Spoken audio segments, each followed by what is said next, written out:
বিদেশে বাংলাদেশের বিভিন্ন দূতাবাস থেকে রাষ্ট্রপতি জনাব শাহাবুদ্দিন চুপ্পুর ছবি নামিয়ে ফেলা নিয়ে এক ধরনের তুলকালাম ঘটে গেল। নানান স্পেকুলেশন, এবং কেউ কেউ এটাকে বাড়াবাড়ি বলতে পারেন, আবার কেউ কেউ এভাবেও বলতে পারেন যে এটা হয়তো হবারই কথা। বাংলাদেশ অত্যন্ত ভলেটাইল একটা সিচুয়েশনের মধ্য দিয়ে যাচ্ছে, এবং এই সিচুয়েশনের মধ্য দিয়ে যাবার কারণে নানা রকম গুজব ডালপালা মেলবে, এটা খুবই স্বাভাবিক।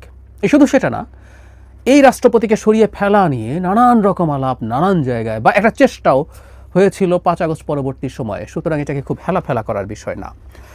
কি ঘটেছিল সেটা নিয়ে একটু যদি বলি, বিবিসি বাংলা খুবই বিস্তারিত একটা রিপোর্ট করেছে।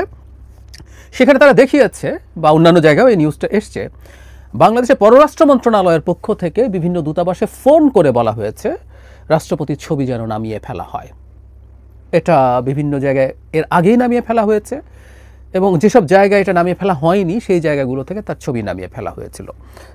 কারণ খুঁজতে গিয়ে বিবিসি বাংলা রিপোর্ট বলছে, একটা সূত্রের বরাতে পরিবেশ উপদেষ্টা সৈয়দা রিজওয়ানা হাসান জেনেভায় গিয়েছিলেন, এবং সেখানে বাংলাদেশ দূতাবাসে জনাব শাহাবুদ্দিনের ছবি দেখে তিনি ক্ষুব্ধ হন, এবং তিনি জানান যে এটা তিনি পররাষ্ট্র মন্ত্রণালয়কে জানাবেন।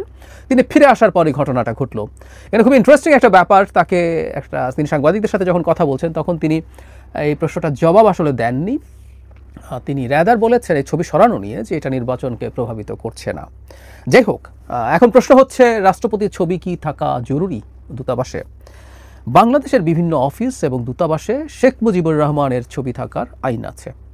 এর বাইরে আসলে আর তেমন কোনো আইন নাই, কিন্তু প্রধানমন্ত্রীর ছবি থাকা এগুলো নির্দেশনা আছে। এবং আমি এই রিপোর্টে, আপনার রিপোর্টটা পড়ে নিতে পারেন, খুবই বিস্তারিত ভালো একটা রিপোর্ট। তারা সেখানে যেটা দেখাচ্ছেন, বিভিন্ন রাষ্ট্রের দূতাবাসে প্রেসিডেন্টের, মানে আমাদের তো আসলে রাষ্ট্রের প্রধান 1 নম্বর ব্যক্তি তো আসলে রাষ্ট্রপতি, তার ক্ষমতা যেমনই থাকুক না কেন, প্রধান যিনি রাষ্ট্রের প্রধান তার ছবি টাঙিয়ে রাখার একটা কাস্টম বা নর্ম আছে। বাংলাদেশের দূতাবাসগুলো সম্ভবত এই নর্মটা ফলো করছিল। এখন নানান প্রশ্ন এসে হাজির হয়েছে। আমরা ধরে নিলাম যে যেটা আইনের পার্ট না, সরকার সেটা থেকে মুক্ত হতে চাইছে। যদি সেটা হয়ে থাকে, সবচেয়ে জরুরি যে প্রশ্ন, ফোন করে কেন এটাকে সরাতে বলতে হবে? এটা একটা অফিসিয়াল অর্ডার, এবং এই অফিসিয়াল অর্ডারটা লিখিতভাবেই যেতে পারতো।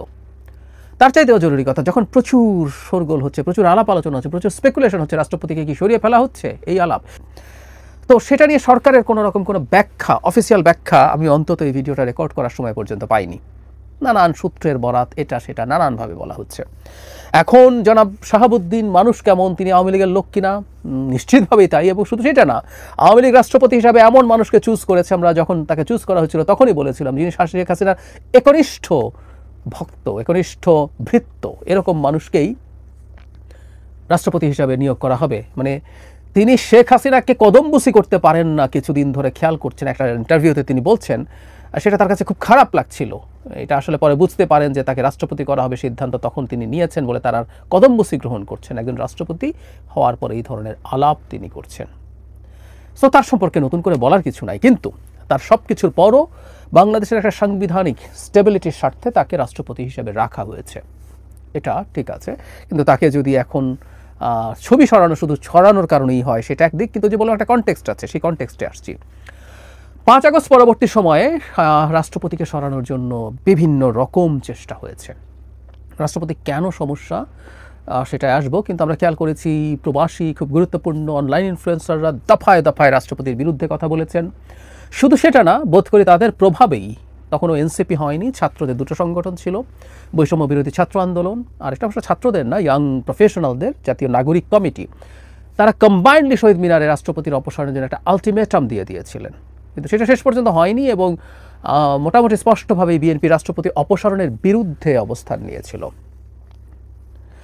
তো রাষ্ট্রপতিকে সরানোর একটা চেষ্টা তো ছিল, এবং রাষ্ট্রপতির সাথে সেনাপ্রধানকে সরিয়ে ফেলতে হবে, এই আলাপগুলো ক্রমাগত এসছে।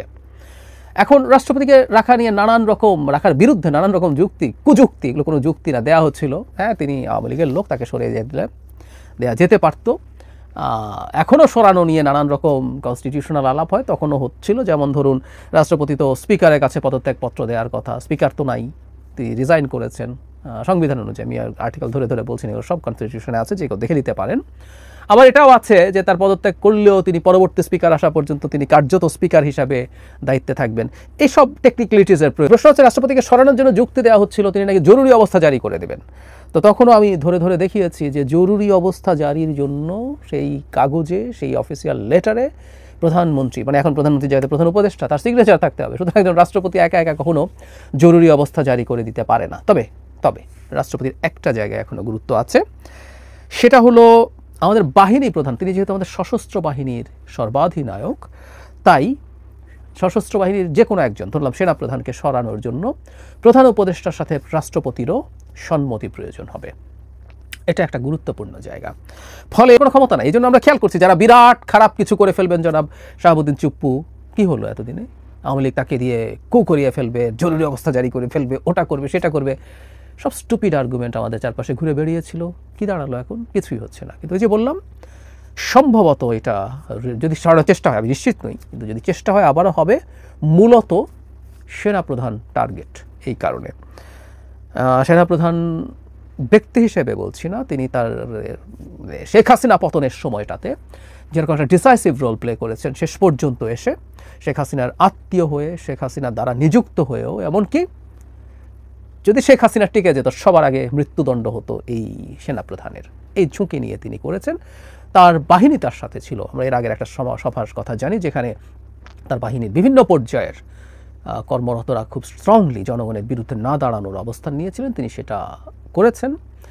ফলে এই মানুষটার যদি তাকে সরিয়ে ফেলা, তার পক্ষে আমরা আসলে এসবের চাইতেও এর পরবর্তী পর্যায়েও যে ডেমোক্রেটিক ট্রানজিশন, সেটার পক্ষেও তিনি খুব শক্তভাবে আছেন। সুতরাং we are lucky to some extent. আমি অনেক সময় বলি, এই ধরনের ভোলাটাইল সিচুয়েশনে সেনাবাহিনী, সেনাপ্রধান আমাদের মতো দেশগুলোতে বসে থাকেন বা স্বপ্ন দেখেন তিনি ক্ষমতা নিয়ে নেবেন বা সেনাবাহিনী ক্ষমতা নিয়ে নেবে, সেটা না করে তিনি র্যাদার আমাদের গণতান্ত্রিক ট্রানজিশন এগুলোর পক্ষে দাঁড়াচ্ছেন।